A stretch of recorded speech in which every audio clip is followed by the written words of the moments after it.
Welcome back to the Dividend Diplomats YouTube channel, guys. You got Bert and Lanny, your boys here, the best dividend investing channel. We're going to bring you three stocks, not just three stocks on today's video, but three pieces of you know what, the dogs of the Dow of 2023, the three worst performing of the Dow 30 in 2023. And you know what's funny, Bert? I know you hold the bag on all three of these. I got two of three. Yeah, I'm laughing. I'm laughing at this because no, I don't. It's supposed to be a fun dogs with a dog video. Then you look at the stock, you're like, wow, this is just a reflection of my portfolio in 2023. Very funny. But But let's smash that yeah, subscribe button. yeah. While you're laughing at us, everybody, smash that subscribe button. Give this video a thumbs up. It just made me think of a comment from the Walgreens video where someone was like, I promise I'm not laughing at you. I'm laughing at the video. I'm like, no, I think you can laugh at me on this one. I deserve it. We deserve the laughs. But Uh, all right. As we found out, I own more Walgreens than you. Yeah. Ha ha ha. All right, no seriousness though. There is a strategy to investing in the dogs of the Dow. That is one of the publicized strategies that people will employ, where the theory is if you're on the Dow, you're one of the 30 stocks that are in the Dow. You're a great company that in the long run has succeeded. You have a long history, great products, and you've earned a spot on the coveted Dow Jones Industrial Average list. The So, coveted list, you've made it. You've made it that far to get in the Dow list. So it's, yeah, can you stay on the Dow list? it's like when you're called up to the main roster for WWE, you're like, I made it. I did it. You Um, just need to get that one crowd pop, guys. So let's try to see if we get three crowd pops here. So we're going to go from the worst performing down to the third least worst performing Dow, however we want to call it. Again, we're holding bags over here. Curious if you guys hold some of these poor performing stocks of 2023. Again, you have to be in the Dow 30, which is 30 companies that we'll share here on the screen. So you'll be like, oh, well, this company performed worse than this company. Well, they have to be part of the Dow 30. So keep that in mind. yeah, so we're doing the worst 10% of the list basically by covering the three. You are right, Bert. And Bert, this is a stock that you had covered and coveted on a recent video. Definitely check it out because Bert's debating on selling his position here of Walgreens Boots Alliance. Yes, WBA down 30% in 2023, down to $26.11, losing a third of that market cap right off the top as they go through headwinds after headwinds after headwinds on performance. Yeah, and that's the wild thing about Walgreens. They're considering dumping out Boots Alliance, so it would just become Walgreens once again. The B and the A are going to be going, which is huge. The interesting thing for Walgreens is the metrics don't look terrible despite the news that's going around, and they've had a ton of store closures in 2023. They're doing a big new cost-cutting initiative. They have a new CEO to turn the ship around, so metrics don't look bad. They're in the midst of the turnaround story. So is the dog part of the dog of the Dow for them in the past, or is it still going to be part of the future? And that's the $1 million Walgreens question. That is the $1 million question, Bert. And when we go through the metrics, price to earnings less than the S&P 500, payout ratio less than 60%, history of growing dividends, and the bonus for dividend yield. Walgreens quickly, they have a PE ratio right now of less than 8, right? Mm-hmm. The payout ratio is less than 60%. So you're like, wait, green check, green check. They have a history of growing dividends for 47 plus years. Another green check, albeit growth is terrible right now. It's going to be 2% or less probably going Mm-hmm. forward. But that yield, Bird, what is that yield that Walgreens is sporting right now? 7.35%. It is miles above their 5-year average yield of 4.76%. That's you're getting paid to take this on. I've heard some people think that with the skipping of the dividend increase in July and just deferring that, is that a sign of things to come into the future of a future dividend increase or even worse, a dividend cut? But even if you cut the dividend, say 50%, that's still a well above average dividend yield if that were to happen. Right, guys. So, right now I'm watching dripping Walgreens. Bird, I know you're still debating on what you want to do with Walgreens. Yeah, I don't know. I still don't know. I Still don't know. I don't know. We'll evaluate. Earnings are coming out at the beginning of January, so we'll see based on earnings what happens and probably reassess the situation after.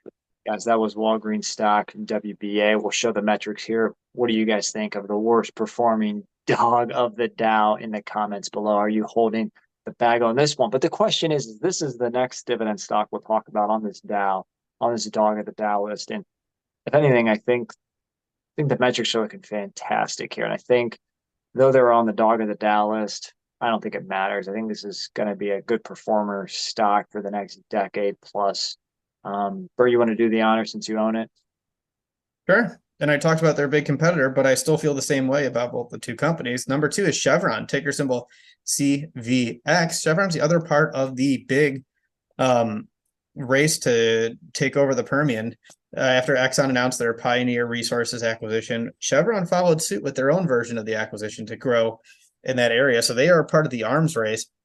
Interestingly, I didn't realize how much oil was down until seeing this. It didn't click, Landy, until seeing this, that Chevron was down 14% year to date in 2023.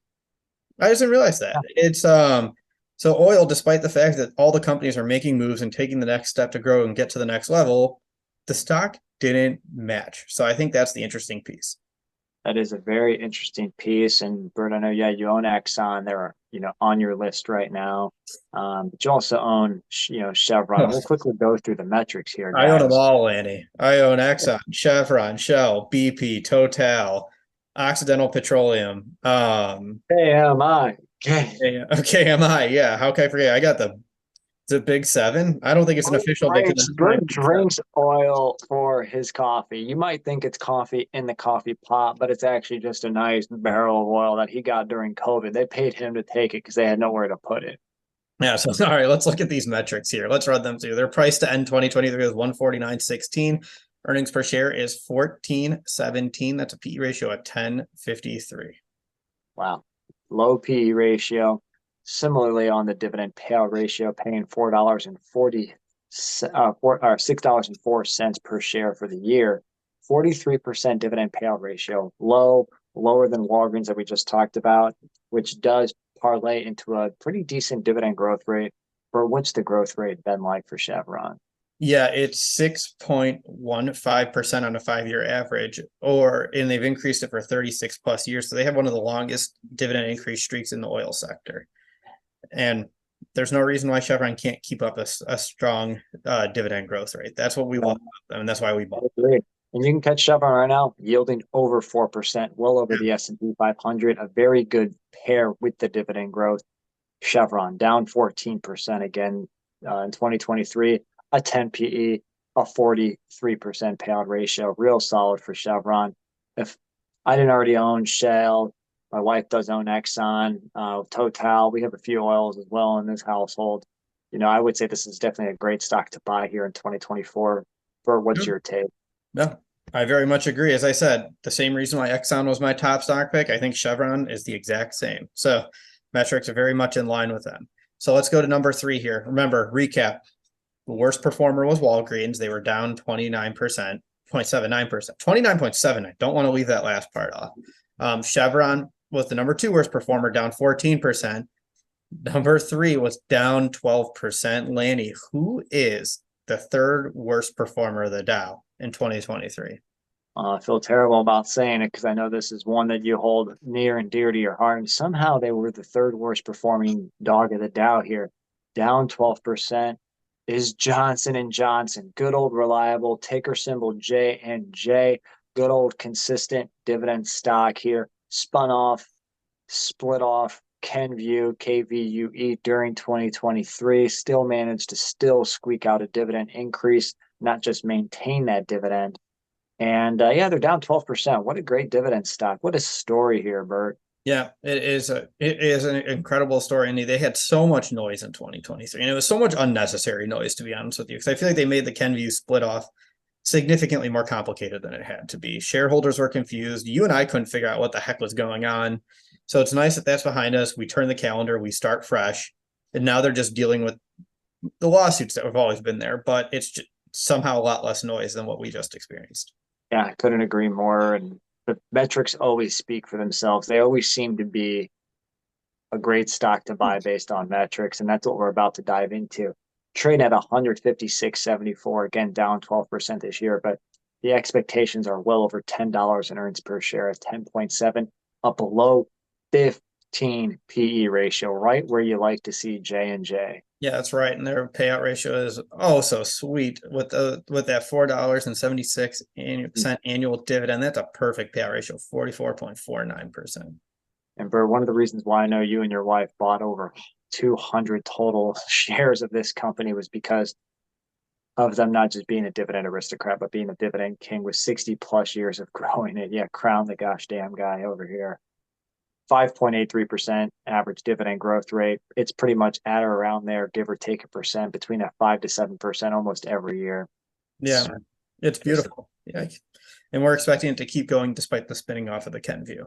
And now with them dropping 12% this year, their yield is 3.04%. So seeing J&J above 3% is always great as well.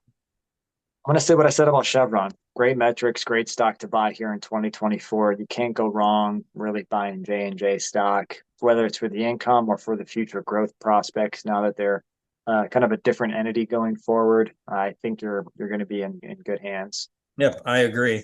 So these three dogs, yep, I agree. I would buy Chevron. I'd buy Johnson & Johnson. Walgreens I've talked about. I don't need to talk about it anymore, where I'm just kind of on the fence and wait and see mode to see what happens. But So what do you guys think watching this video? Out of these three dogs of the Dow, how many do you have? How many are you buying? How many are you selling? Let us know below. yeah, and if you haven't already, subscribe to the channel. Give this video a good old fashioned thumbs up. And Lanny, what do we want to tell these fools out there? You're either with the dogs or you're in the trenches. No, I'm kidding. You're either with us or you're against us, Jack, because that was Bert, the Hurt Locker, and Lanny from the Dividend Diplomats. Over and out.